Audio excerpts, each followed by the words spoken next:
एक बार अख्तरुल ईमान को अपना एमपी बनाओ, तुम्हारा जानवर को कोई हाथ नहीं लगाएगा इंशाअल्लाह।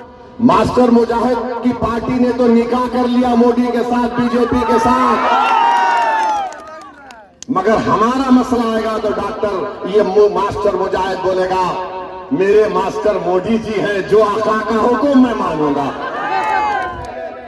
आप जिस नंबर को कॉल कर रहे हैं वो फिल वक्त बिजी है, आता है ना आवाज, तो जावेद का नंबर हमेशा बिजी होता है। अभी देखो अख्तरुल ईमान फोन पे बात कर रहा है, देखो देखो या बैठा है तो बात कर रहा है, कोई फोन कर रहा है अख्तरुल ईमान को, उठिए। तो तेजस्वी यादव ने खड़े होकर कह दिया कि या तो आप हमको वोट दीजिए या एनडीए मोदी को वोट दे दीजिए। उसका वीडियो है, ये कोई घर में बैठकर नहीं कहा, अवामी जनसभा में जलसे में कह दिया कि या तो हमको वोट दे दीजिए मोदी को वोट दे दीजिए। अरे तुमको पप्पू यादव से इतनी दुश्मनी क्यों है बताओ हमको? अरे तुमको दुश्मनी होनी चाहिए मोदी से, तुमको हराना चाहिए मोदी को, तुमको मोदी को निकाल कर फेंकना चाहिए, मगर तुमने कहा या तो हमको वोट दे दीजिए या मोदी जी को वोट दे दीजिए। अब बताओ बी टीम कौन है, बताओ बी टीम कौन है? कि सुन लो नरेंद्र मोदी और नीतीश कुमार, सुन लो तेजस्वी यादव और कांग्रेस के लीडर, अगर किशनगंज सीमांचल से इंसाफ नहीं होगा तो सीमांचल में चक्का जाम होगा, लाखों लोग निकल कर आएंगे, लाखों लोगों के साथ असदुद्दीन ओवैसी खड़ा हो जाएगा सीमांचल के इंसाफ के लिए। जावेद साहब 1.5 लाख किलोमीटर चले, कहां चले किधर चले किसी को नहीं मालूम, मगर अख्तरुल ईमान और असदुद्दीन ओवैसी 15 मिनट चले तो 15 मिनट का नतीजा ये निकला कि 1 साल के बाद अब वहां पर ब्रिज की तामीर हो रही है। और डॉक्टर जावेद ये कह रहे हैं कि वो 5 साल में किशनगंज में 1.5 लाख किलोमीटर उन्होंने पैदल चला है। वो कहते हैं, आपको मालूम 1.5 लाख किलोमीटर चलना किसको कहते हैं 5 साल में? यानी डॉक्टर जावेद को हर दिन 100 किलोमीटर चलना पड़ेगा कम से कम। अगर वो 100 किलोमीटर चलते तो ठाकुरगंज को आ जाते। कितने मर्तबा ठाकुरगंज को यहां पर आए वो? एक भी मर्तबा नहीं आए। कितने मर्तबा आए? एक मर्तबा भी नहीं आए।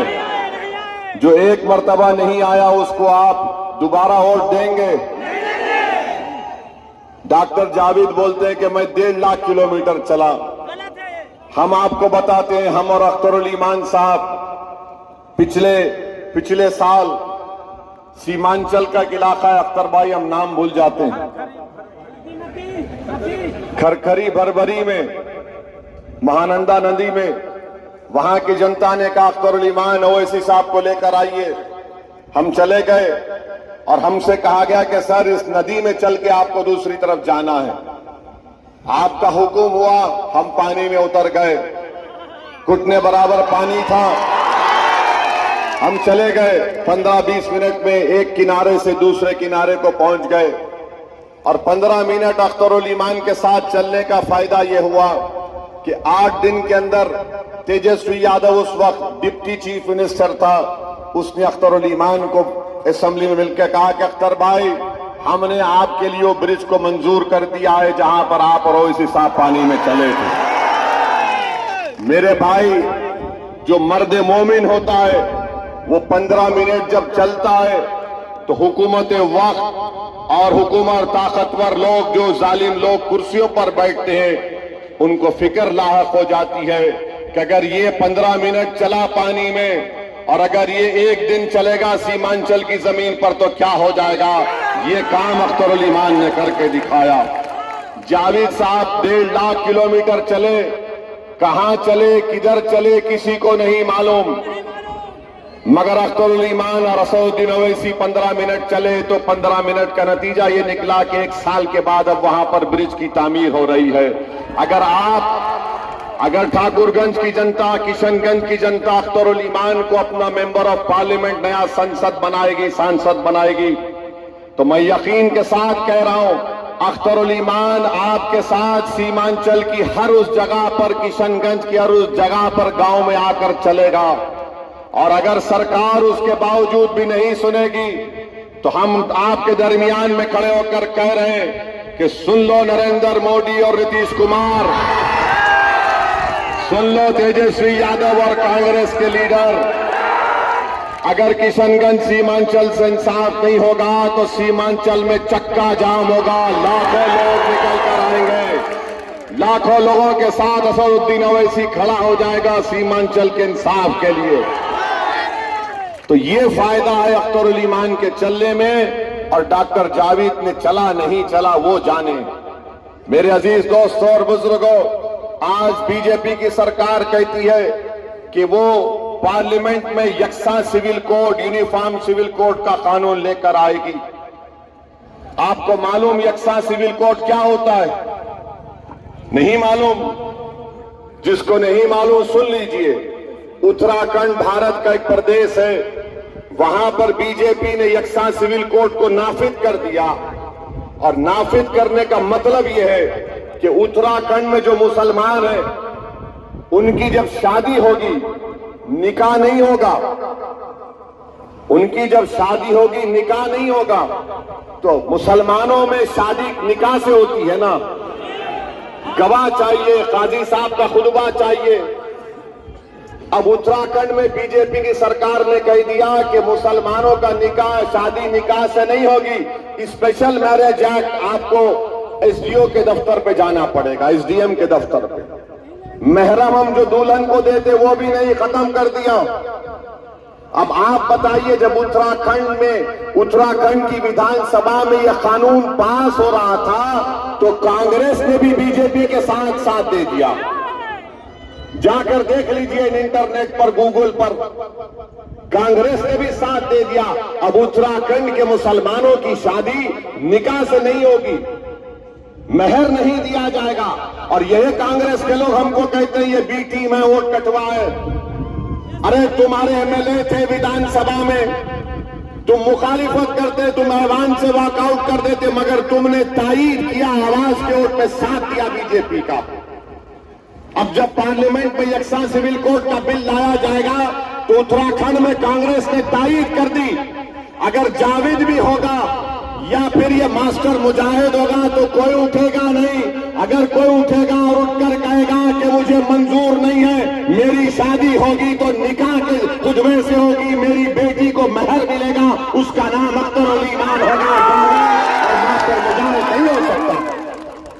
ये बात आपको सोचना है, इसको याद रखिए। उत्तराखंड में यह हो चुका है, कांग्रेस ने तायीद कर दी। हमको और अख्तरुल ईमान को बोलते हैं बी टीम है, बोलते हैं ना, वोट कटवाए कहते हैं ना। अभी पूर्णिया में तेजस्वी यादव गए थे, आपने सुना क्या कहा उन्होंने? सुना आपने? पूर्णिया गए थे, उनकी कैंडिडेट का नाम क्या था मोहतरमा का? बीमा भारती। हाँ, बीमा भारती मोहतरमा उनका कैंडिडेट है। तो तेजस्वी यादव ने खड़े होकर कह दिया कि या तो आप हमको वोट दीजिए या एनडीए मोदी को वोट दे दीजिए। उसका वीडियो है, ये कोई घर में बैठकर नहीं कहा, अवामी जनसभा में, जलसे में कह दिया कि या तो हमको वोट दे दीजिए, मोदी को वोट दे दीजिए। अरे तुमको पप्पू यादव से इतनी दुश्मनी क्यों है, बताओ हमको।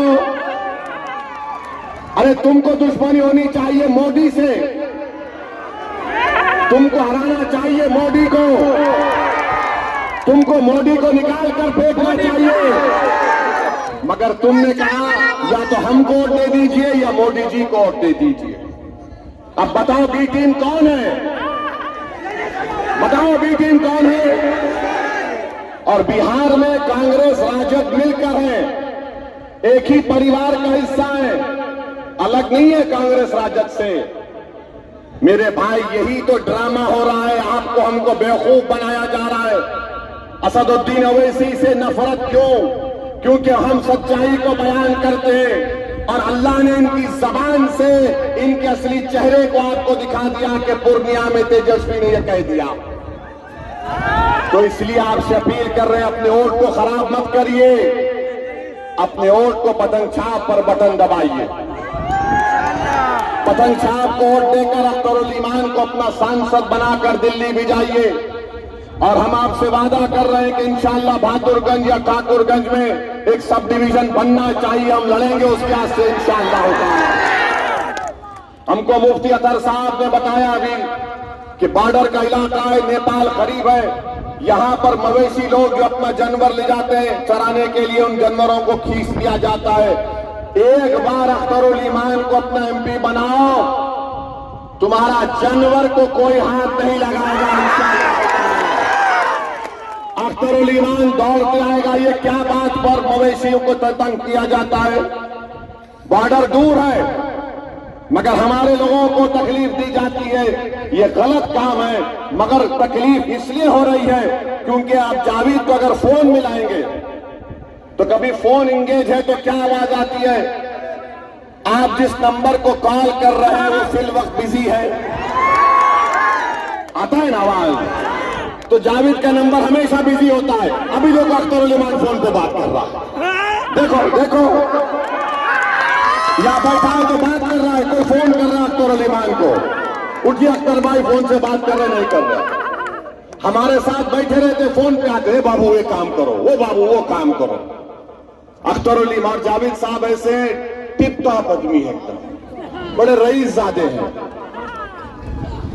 मेरे भाई 26 तारीख को वोट अमानत है, याद रखो। अपने मवेशियों को, भाइयों को पैगाम दे रहा हूं, आपको पैगाम दे रहे हैं कि आपको एक हरकियाती एमपी की जरूरत है जो आपके एक फोन कॉल पर आपके दरमियान में दौड़ता हुआ आ जाए। तो क्या 26 तारीख को पतंग छाप पर वोट देंगे नहीं देंगे? अब आप एक और बात सुन लो, हमने आपसे कहा कि उत्तराखंड में यूनिफॉर्म सिविल कोड आ गया।